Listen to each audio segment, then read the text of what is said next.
Historia de la interpretación bíblica. ¿Por qué estudiar una historia de la interpretación bíblica? Puesto que muchas personas defienden tener la correcta interpretación, esto puede acarrear la tentación de creernos únicos en nuestra interpretación bíblica. Es así que se vuelve necesario equilibrar nuestra perspectiva respecto al estudio de cómo se ha interpretado la Biblia a lo largo de su historia. De esta manera también capacitamos nuestro argumento, tanto para defender nuestra fe, así como también profundizar en nuestros conocimientos bíblicos. Al estudiar los errores del pasado, previene errores futuros. Como dijo el filósofo Santayana, aquel que olvida su pasado, está condenado a repetirlo. La exégesis judía reconocía 4 escuelas de interpretación bíblica. La Peshat era una escuela de interpretación literal. Era la más conocida por todos y sirvió como base de otro tipo de exégesis, aunque lamentablemente no hay muchos registros de ella. La escuela midráshica es aquella que incorpora ciertos recursos hermenéuticos especiales como son las figuras del lenguaje, y esta sirvió de base para la interpretación de la iglesia primitiva. La escuela Pesher posee un enfoque más escatológico y fue muy usual por los habitantes de la región de Qumran. Finalmente, la escuela alegórica obtiene una herencia de la filosofía griega, la cual trataba de explicar mediante la alegoría el conflicto que existía entre la mitología y las pasiones desenfrenadas de los dioses con la filosofía y la búsqueda de la virtud.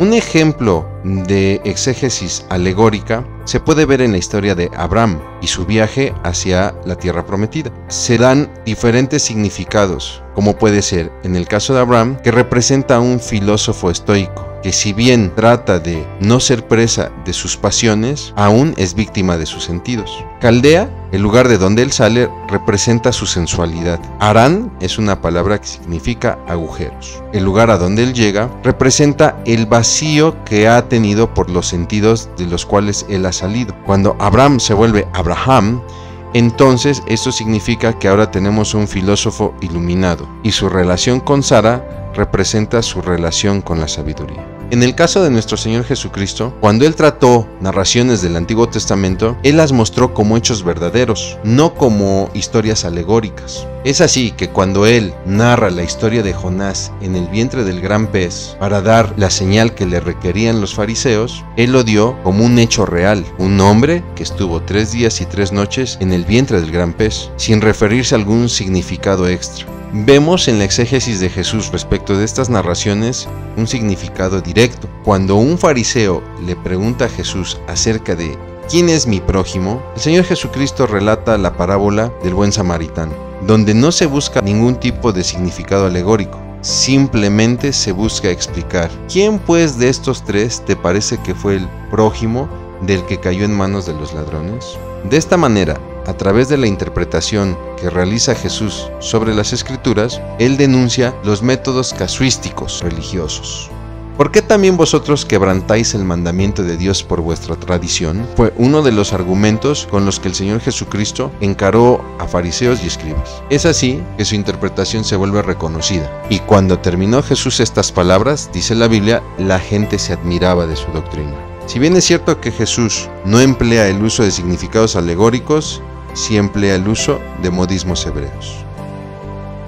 La exégesis medieval se va a dar con el movimiento de la patrística, donde lo que se busca es entender el Antiguo Testamento, aunque hay una nula investigación hacia fuentes primarias, y donde también impera el método alegórico. Esto debido a la base de la escuela de Alejandría con 3 figuras importantes: Clemente, Orígenes y Agustín. Y esta exégesis o interpretación de las Escrituras se basa en los sentidos. El sentido histórico. Por ejemplo, si hablamos de Jerusalén, nos referimos a la ciudad de David, mientras que un sentido alegórico representa a Jerusalén como la iglesia de Cristo. En un sentido moral, Jerusalén representa el alma humana, y en un sentido anagógico o místico, Jerusalén representa a la ciudad celestial del Apocalipsis.